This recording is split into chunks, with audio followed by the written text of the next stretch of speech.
Program A1, assessing the SUNY OER Initiative's impact on student services. My name is Lisa Errico. I'm the Technical Services Librarian at Nassau Community College Library, and I will be today's moderator. A few housekeeping rules.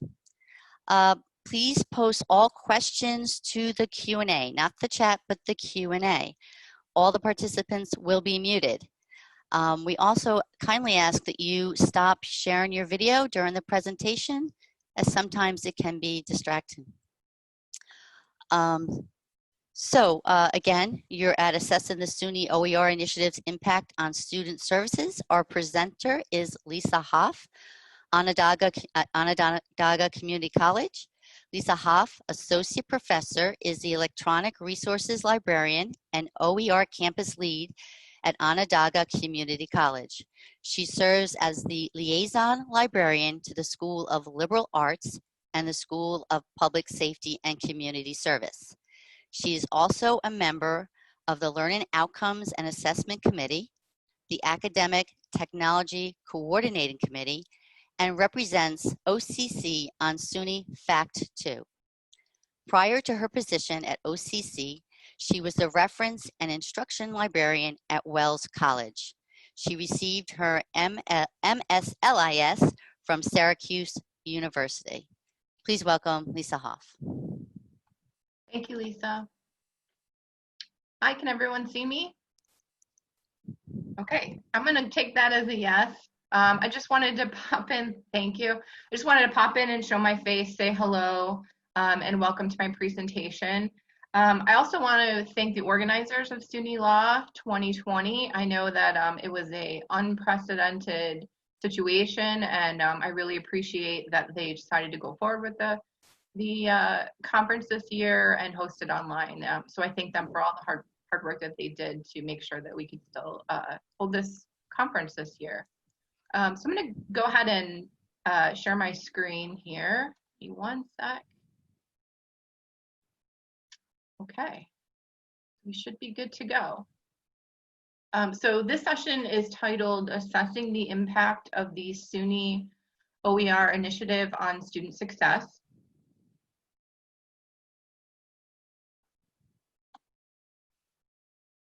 Just to give you an idea of what I plan to present today, I will be talking about the results of the assessment, but I really wanted to focus more on the process that we went through in order to, and show you sort of the evolution that the project took. I want people to take away some practical methods that they could maybe apply to their own campuses. And I do want to leave plenty of time for questions and comments because that'll help us move forward. We do plan to continue this assessment. We may change some of the things that we were doing based on some of the questions and comments we get from you guys today. So I do encourage that. I'll be stopping at about the midway point just to field any questions that might come up. Lisa's gonna keep track of those for me and share them. And then I'll leave more questions at the end. So keep the questions and comments coming. So as a snapshot, real quick though, Lisa, are you seeing my my face, or are you seeing the full PowerPoint? I'm seeing the full PowerPoint, and I see your face in a little box above it. Okay, great. I wasn't sure on my screen. It's blocking half of my PowerPoint, so just want to make sure everybody can see that clearly. So just as a little snapshot of what OCC's been doing with OER, we've been taking part of the SUNY Funding Initiative since 2017. As of fall 2019, we were running 229 OER sections with a combined enrollment of almost 4,000 students in OER sections. This resulted in an OCC student savings of about $446,000 on textbook to date, and we anticipate that this will compound each additional semester. So while saving students money is important, it's probably time for us to start thinking about what the impact of this initiative has been on student success, and how has that been different from non-OER courses. So this particular project came out of a contractual committee that we have on campus here called the Learning Outcomes and Assessment Committee. It's a faculty committee that also offers what they call assessment fellowships. So each year in the fall, faculty can apply to the committee with an idea that they want to assess, and there's funding available. Usually it's around $1,000 stipend for each participant. So I really thought that being new to the committee and wanting to sort of jump into assessment on the campus, and knowing that the direction of SUNY OER is going more toward assessment, I thought it would be a great opportunity to take part in the fellowship and assess OER at the same time. The really great part about that was that I was able to collaborate with another member of the committee, biology professor Justin Feeney, who unfortunately couldn't be here to present with me today. He is really an expert on designing studies and coming up with methodologies and the measurements. He knows all of the ins and outs of chi-tests and t-tests, which unfortunately I am not an expert in. So if you have questions about sort of the math that was going on behind the scenes, I'm happy to take those questions and follow up with anyone who has questions with Justin to get some answers to those. Excuse me, Lisa. Sure. On the, I see in the chat on the presentation, there's like a box that's blocking part of the screen on the right-hand side. Do you see that? I do. Can you maneuver? Because it's blocking some of your text. I don't know if it can be. Yes. Great. Thank you. Great. Thank you. Okay.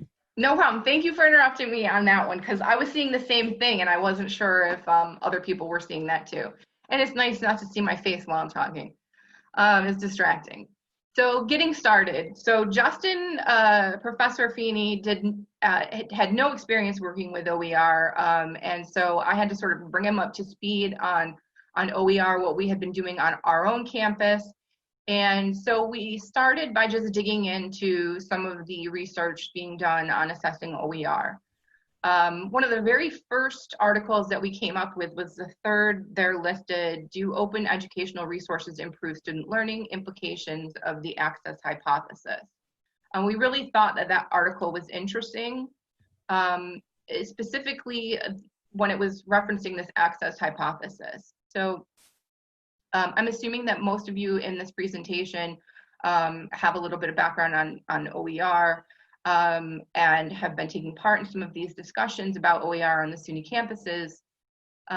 But the access hypothesis was something that I was familiar with, maybe not in those terms, but it states that the OER benefits learning by providing access to critical course materials, and therefore predicts that OER should benefit students who would not otherwise have access to the materials. So we hear that a lot in the discussions, and the assumption is that access is an issue for students, and if they have access, their success rates will grow. So that was a jumping off point for us that we thought was interesting and we wanted to explore.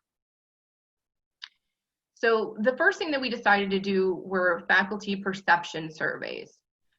We had 26 total faculty members who were currently taking part in the OER initiative, and we sent the survey along with an email explaining in detail what we were looking to do to them. And the main question that we asked them was what their motivation was to switch from a commercially licensed textbook to OER. And we gave them 3 choices. The first was that you think that the OER course materials are equally effective, but you wanted to make sure that students had access. And you thought that that was important. The second group, which we call Group B, where that the OER course materials were equally as effective as the previous materials, but the main reason for migrating was saving students money. That's another reason that we hear a lot about for making the move to OER, saving students money. And then the third group was that the instructor felt that their materials that they found for for OER were more effective than the textbook, and that the OER version was actually better than the previous version. So I've given you the response rates there on the side, A, B, and C. The majority fell into group A. So we then followed up with a second survey asking those responders to provide us with 3 sections to assess prior and 3 sections to assess after OER. And you'll notice in red there that we only got 11 responses. So once it came to, even though we assured them that there was no grade scrutiny, we were really disappointed with the number of responses we got to survey 2. So the responses from the 11, it turned out that group C was so small that we decided to move forward with only group A and B. So from these 2 groups, we made some predictions. I'm gonna refer to group A as the access group, just so that it hopefully will make it easier for you guys to differentiate when I'm talking about group A and B, A for access. Group B is what I was calling the money group. So we made some predictions that group A, the access group, that we should see student improvement because they have access to the course content. In group B, we predicted that the student success would be similar before and after adoption, because really the main reason there was for the switch was saving students money. So these were the initial results that we got. Again, group A is access and group B is the money saving that the 2 groups identified as. And you can see that there's really not much of a difference there, even with the leeway that Professor Feeney calculated in. So that was a little disappointing. So that's the passing rate with C or better. The next slide is the persistence rate. Again, not much of a difference there. The completer success rate, this was the total number of students who completed the course successfully. Again, nothing too thrilling there.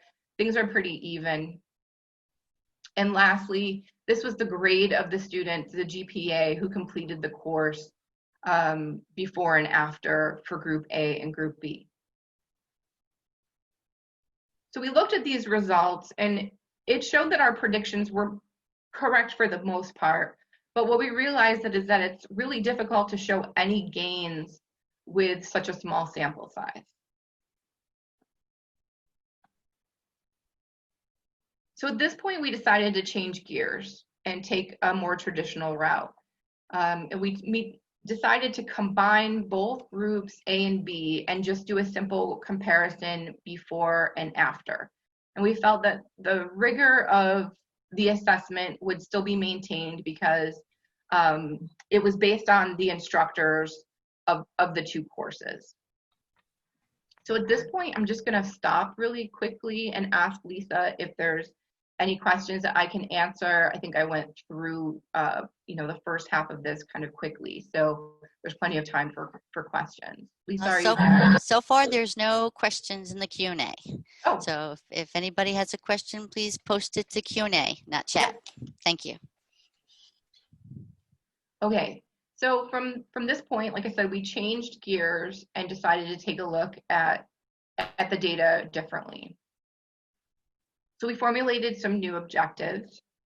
First, we wanted to assess how the following students' success metrics can vary between OER courses and non-OER courses. So we looked at the final grades and withdrawal rates of various students groups, the first being Pell eligibility, then age and ethnicity. And then the second that we looked at was the success of the OER sections as a whole, measured by 3 metrics: completer success rates, C or better rate, and persistence rate. We thought this was just a more straightforward approach. So in this one, we looked at 6 courses were used in the analysis, and the majority of those courses were math classes, specifically statistics. From the 6 courses, 17 sections were used in the before group, that was about 404 students, and 18 sections in the after group, that was about 374 students. Again, those specific questions about chi-square and t-test, I added that in there just so that if there were any statisticians in the group and they had questions about that, that was there. But I'm, by no means an expert.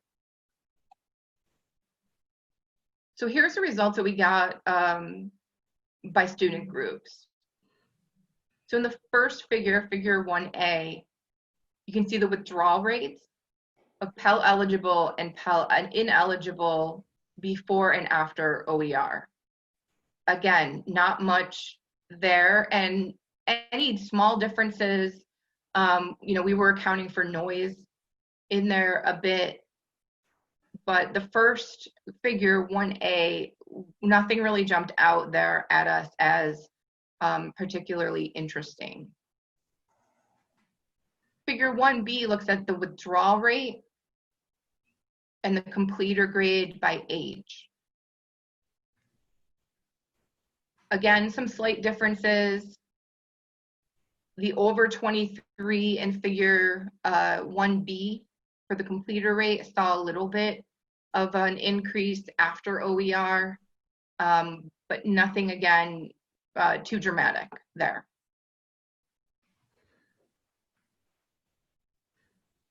The next screen shows the results by student groups. We call this figure 1C and 1D. So these were by ethnicity, completer grades, and withdrawal rates. The one that was really stood out to us was the withdrawal rate in figure 1D for Hispanic, which jumped for some reason after OER. Again, we're not really sure what accounted for that, but maybe you all have some ideas about our data. The rest of the numbers weren't really that, didn't really stand out too much to us. And then the last results section were the section level metrics. So the C or better, really straightforward, just before and after combining all of the sections, the before and after sections. And again, not much there to report, not much of a difference between the two, before and after.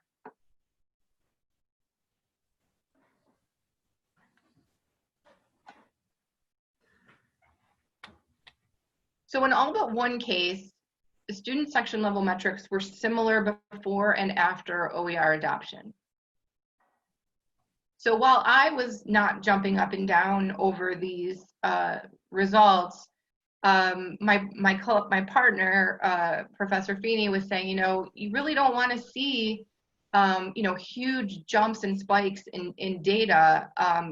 Those are really red flags. And he seemed really, more excited that things were sort of the same throughout, before and after. And we started thinking about, well, what's the story there that we can tell about these results? They're not dazzling results, but we did think about things like that there's no penalty on student learning because a course is OER. And this is really important, especially for those of you who are working with OER on your campuses. I'm sure some of you have heard faculty say, although I think I'm hearing less of that, over time, that faculty are saying that OER materials are not as rigorous as publisher content. And therefore, what effect is that going to have on student learning? And so what our results are showing is that there's no penalty on student learning there. And that the rigor argument, I guess, for implementing OER isn't necessarily that strong. The other thing that came up was through a ATD Achieving the Dream conference that Professor Feeney had attended right after we had gotten done with the second run of data. And he shared sort of some of the things that he sat in on a presentation on OER at that conference, and he encouraged me to take a look at that presentation. And what stood out to me were some of the recommendations that they were making through that ATD conference. And one of which was that it's difficult to see benefits of OER courses when students are just taking a one-off. You know, maybe they had a full load of courses that year or that semester, and only one of those courses was OER. It's hard to measure any benefit to that one course, that one statistics course maybe, but that a program offering cumulative exposure to OER, something like a 0-degree program, would be where you would start to see gains in student success, in addition to just cost saving in textbooks. So that was really interesting to us, and we were thinking about what our next steps should be. Professor Feeney got very excited about this, and he's you know, really wanting us to push a 0-degree program to the provost and get the provost of OCC on board with identifying a program or programs that could easily transition to a 0-degree. The other takeaway that I got from this assessment was that faculty who are on our campus who agree to participate in the SUNY Funding Initiative did not have to commit to participate in assessment.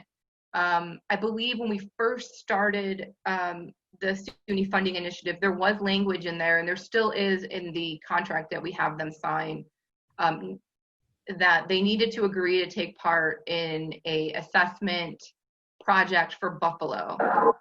But there's no language in there that faculty should or must take part in internal assessments for our campus. So Professor Feeney and I both agreed that moving forward, people who participate in the funding initiative should have to commit to participating in assessment. And you know, hopefully when we get back on campus, we can share the results of this assessment out with OCC faculty and administration.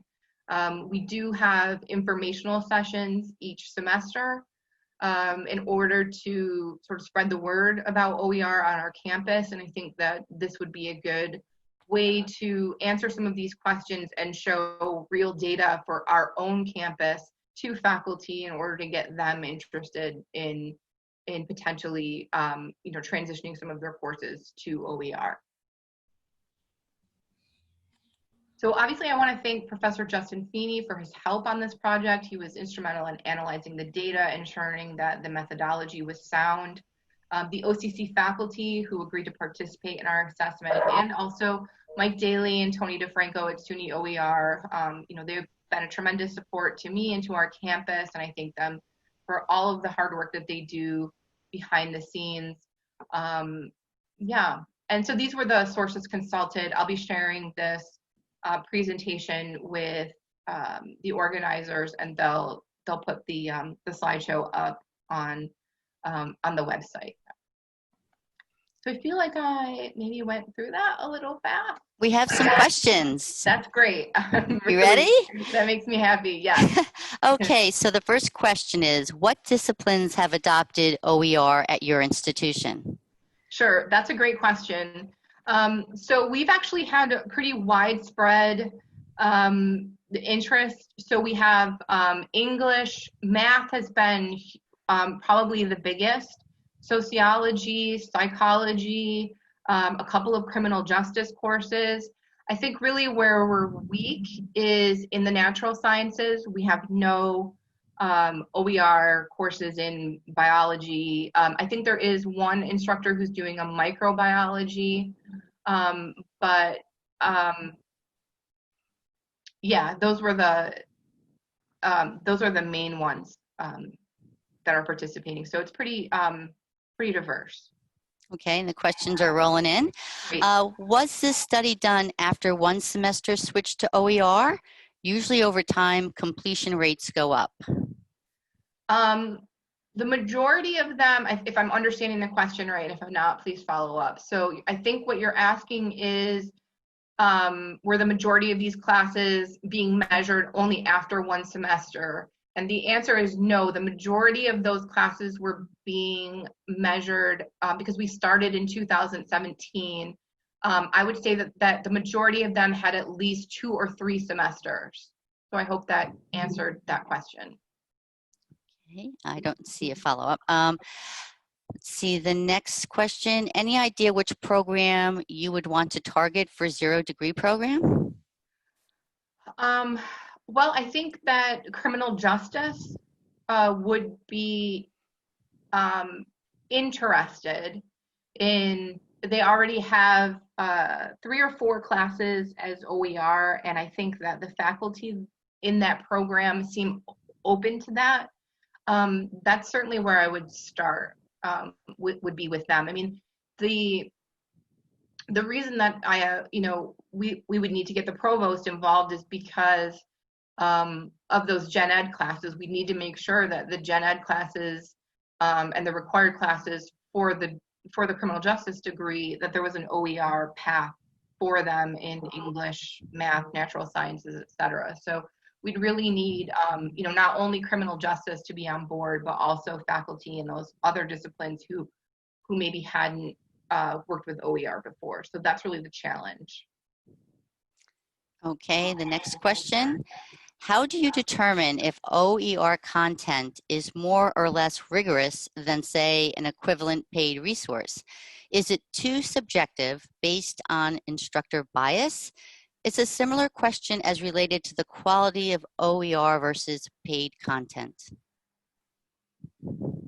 Yeah, we do a little bit of, so again, I hope I'm answering your question. I think what you're asking me is who and how determines whether OER materials are rigorous as compared to a, say, publisher content. I think that that's what you're asking. And I would say that we do a review. We leave that up to the instructor. We assume that the instructor is the expert in their area, and if they feel that an OER resource is up to standard, then we don't really question that. But there is a review process for OER instructors taking part in the funding initiative, and we do apply some measurements to the resources that they're giving to us for review for that course in order for them to move forward in it, for it to be considered an OER course. Some of those are really basic things like, is this accessible? Is it usable or user-friendly? But also, who's the, it's sort of like what we do as librarians for information literacy and teaching critical thinking. Who is responsible for writing this? Is that person an authority on the topic? Is this material current enough for the subject matter? But again, we're really relying on the instructors themselves to decide whether or not the material is rigorous enough. And if I haven't answered that question, feel free to put in a follow-up. They followed up. They said that answers it. Thank you. Oh, great. Okay. Okay. The next question. What is a 0 degree program? Okay, so a 0 degree program would be a degree program that is completely OER. I think TC3 has some 0 degree programs. I'm not sure if Tony's in the room or Mike Daly. One of them might be able to answer more specifically who's providing 0 degrees. I think that in the ATD study, they were looking at the university system in California, which has a lot of 0 degree programs. But those are the ones that I know of for now. I hope I explained that right. So basically, all down the line for the student's degree, all of the courses would be OER, meaning a 0 degree, meaning there was 0 textbook cost associated with that degree program. Okay, the next question. Were OER resources also available in print? Students with no internet service at home may not be able to benefit fully by web materials. Right. And the answer to that question is no. And no in varying levels. So for example, the statistics class. The statistics class does not have a print version of the OER. They were using, sorry, I'm having one of those moments where I can't think.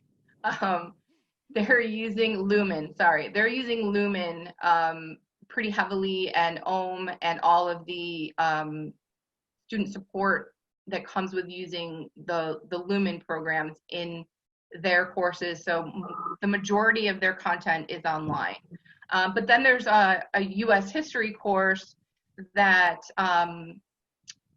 that an instructor uses. There's an OpenStax textbook for that particular course. So the students can buy the OpenStax textbook. We also have a copy of that on reserve in the library, or they can view it online. So those were sort of the two varying examples that I can think of right now. But no, it's not across the board print friendly. Okay.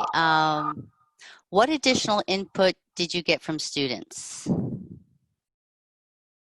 We got no input from students for this assessment. We went strictly by the numbers that we ran through our institutional repository. But that's something to think about moving forward. So as I said in the introduction, no one had assessed OER on our campus.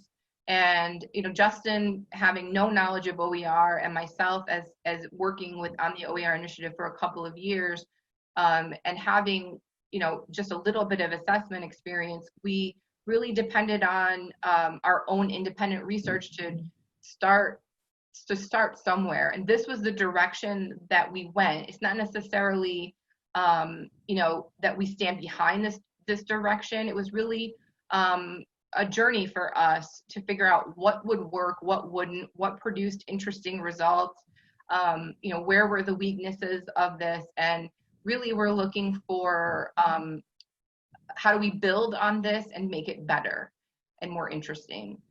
So if you have ideas about involving students in this and the types of questions and data we should be getting from students, I am 100% all ears. Okay, there are more questions. Studies still show that students prefer physical text for studying. Any thoughts about how this would impact your study results? We hadn't, but that's a good point, and I'm writing it down right now as things that we should think about. Most of the information that I have about how students feel about OERs being online and do they miss print is anecdotal from the OER faculty themselves. A couple of them do have print versions available in the bookstore. I know that one or two of them have said that no one actually accesses it or purchases it, I should say. And I've been really conscious of making sure that if there's something print available, that I'm putting it on reserve for students, even if necessarily the professor hasn't asked me to. And I have to say they get 0 checkouts for those as well. So again, it's anecdotal, but it is something to think about. Okay, the next question. Did you wind up doing an assessment with Buffalo? No, this was totally internal. Well, are you asking about, okay, I think I need more detail on that. So I had mentioned that there was in the agreement for OER that faculty had to agree to give their data to the Buffalo study. That was a SUNY OER project. I don't have a whole lot of details on that, but that was part of the initial initiative, and I don't know whatever came of that. I have yet to be asked for data on that. I don't know if SUNY OER is running that in the background using their data that they get from those CIRRUS reports. I'm not really sure, but this was completely internal, what we did for this study. Thank you. What advice would you give to someone trying to do an OER assessment project for the first time? Yeah, that's actually the question that I was really hoping somebody would ask me. I did speak with Mike Daly at SUNY OER a little bit about this, and he said that that SUNY OER is looking at things like Pell eligibility. So that was helpful for Justin and I when we needed to pivot, and I shared that information with him. And that's why we ended up measuring that and focusing on that. In addition, ATD, Achieving the Dream, was also focusing on that. So it seems like between SUNY OER, ATD, which is another big, has their own OER initiatives, it seems like that kind of data is something that's important to look at. It was fun creating the questionnaire for faculty and asking them, what their reasonings were, what their motivations were. I would really suggest that you get a collaborator. Out of all of this, I really think that I got the most out of working with someone that I didn't really know very well. I knew him only by reputation. I learned a lot about assessment from working with him. He learned a lot about OER. And I feel like the collaboration between the two, and I think that that's something to be said for OER in general. Taking part of the OER initiative as a relatively new faculty member in 2017 really helped to get me out there in mixing with administrators and faculty in other departments. And the assessment piece of that OER initiative, the same was true. So I guess my first piece of advice would be to find either a really good collaborator that you can learn from and really work with, or a group of people on your campus who are interested in doing this and working with them. If I had just had to do this on my own, I don't know if I would have completed it, or it would have been, anywhere near as looking as nice, I should say. So I hope that helps. Okay, another question. I am at a school where we were just starting to gain some momentum around the OER conversation. The administration has just put in place a book bundling program via the bookstore. Students will pay a per credit cost. This has put a real damper on the OER discussion. Yeah. Any experience with this situation? Yes. Lots of experience with this situation. OCC, I think, was one of the first schools in the state to do what they call the Box of Books program, which is the program that you're talking about. And I did think that it would put a damper on OER. But what and that did worry me. But what I saw was actually a spike in interest in OER. And I'll try to tell you as concisely as I can why. So the first reason was the way the program was rolled out, and it was rolled out last year, last August. So faculty weren't given a whole lot of notice. They were given a little bit of notice towards the end of the spring semester last year that it was going to start happening in the fall of 2019. So sort of the implications of it weren't really clear to faculty from the very beginning, but by May, everyone, when they started putting their book orders in, everyone had started to really have a lot of questions. The one thing that the provost said was that OER courses would not be included in the pay by credit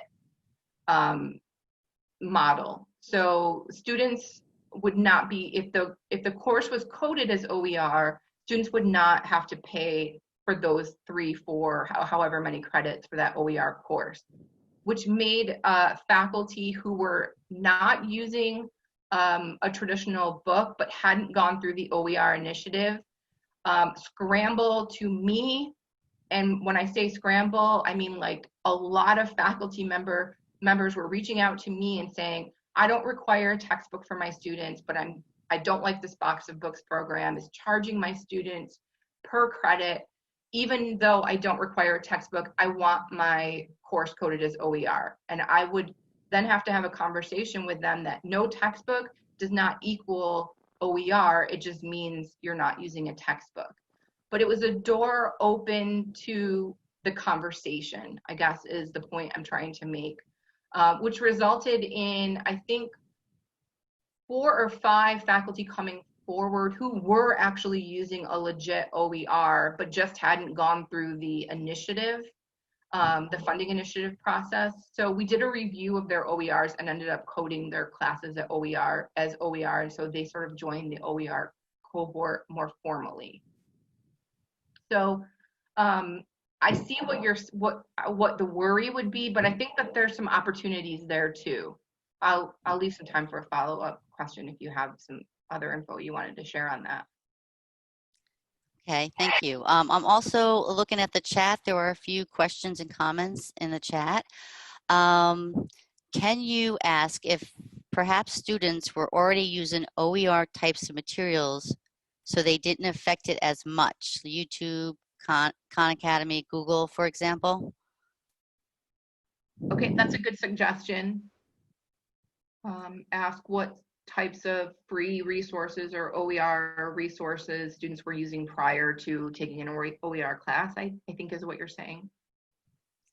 Also in the chat, 0-degree programs are a great idea. They are a lot of work to put together though. Yeah.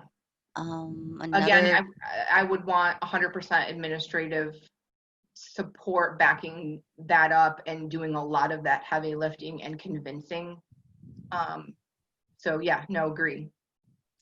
I think you might have answered this. What subject do you think should move to a 0-degree first? Yeah, that was the criminal justice program. I think would be the lightest load to carry, or the easiest to push in that direction. But we really haven't, had those conversations due to, the COVID thing happening in March. I mean, Justin and I have been working on this remotely for a little while too. So, a lot of conversations that we still need to sort of have once we get back together on campus. Okay, and the last chat, most campus bookstores stock print OER books for low cost. Campuses that I'm familiar with, at least. Yes, they do, and a few of our faculty members do take advantage of that already for the OERs that they're using. But again, just like as I said, anecdotally, they don't sell, at least not in our bookstore.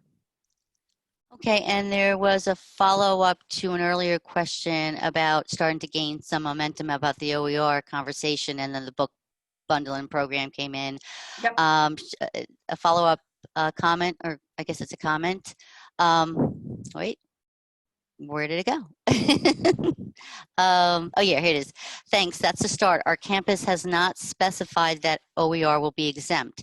It appears that students will be charged per credit hour, whether there's a book or not. Also, students may opt out, but not by course. I think it's either all in or all out. Correct. Yeah, and feel free to my email's there on the slide, and that goes for anybody if you have other questions. Certainly email me, and about this particular book program, I'm happy to answer in more detail about what happened on our campus. But I will say that the follow-up that you just gave, I think that it took a little while for that info to really sink in, and the implications of that on faculty. And that was due in large part to the way that it was rolled out on our campus, I think. So I really think that given a little bit more time, I mean, the situation now with COVID is, a little bit different. So there's no telling, but I think given a little more time, once your faculty figures out and students start to really complain about the fact that there was no textbook and they're being charged per credit hour for a textbook for a course, you'll start to see some faculty reaching out and asking about OER. But as a starting point, I would really suggest, and you can use OCC as an example, that they do not, as part of their program, they do not charge students for OER courses, period. Okay, we have one more question. I think we can fit it in. Do you see the move to more online instruction due to the pandemic as an opportunity to promote OER over print textbooks? I do, for sure. The challenge, though, is not being there in person to talk to faculty about it. I'm hoping that the situation improves next semester, but you know, it was really difficult this semester with everything, the way that things sort of shook out with COVID, that you know, I did send out a couple of emails to faculty about, hey, you know, just as a reminder, hey, you know, there are great OER resources. I can help you. You know, SUNY OER services can help you. You know, they integrate into Blackboard really seamlessly. You know, and I didn't really get any response from faculty, and I think it's not because they're not interested, but I think that they were just really overwhelmed over the spring semester of having to make that shift so quickly, and you know, the disorganization of it. So it's hard to tell. I mean, logically, I say, yeah, there's opportunity for OER to grow because of this, but you know, the challenge of it is not being there to really reach, to do that outreach part that is necessary. I hope that made sense. We have one more last question. I don't know if we can fit it in, and we're a little bit over. Okay. Among the Hispanic withdrawals after OER, what factors do you suspect to be in effect? You know, that's a really good question. Justin and I were really trying to think about that, and there's no way to really tell. I mean, it would be pure speculation, but it's something to look into. I mean, as we continue on to continue measuring that and seeing, was that just a one-off of our data? Because our data pool is so small, you know, the smallest change could have accounted for that and thrown everything way off. But you know, it could be that Hispanic students, I don't know. It's hard because you don't want to draw conclusions that aren't really, you know, scientific, but it could be that those particular Hispanic students that were being measured in that very small group didn't have good internet access at home, or access to a computer at home. But that's something to look into and keep track of moving forward. All right, well, thank you very much, Lisa, for a great presentation. I guess that wraps it up for this program. Thank you. Thanks for moderating, Lisa. You did a great job. And I really appreciate all of the questions. I really wanted this presentation to be like a 50-50 thing where I'm showing you what we did, but I really wanted to get some feedback on it. So I appreciate all you SUNYLA attendees for all of your really great questions and comments.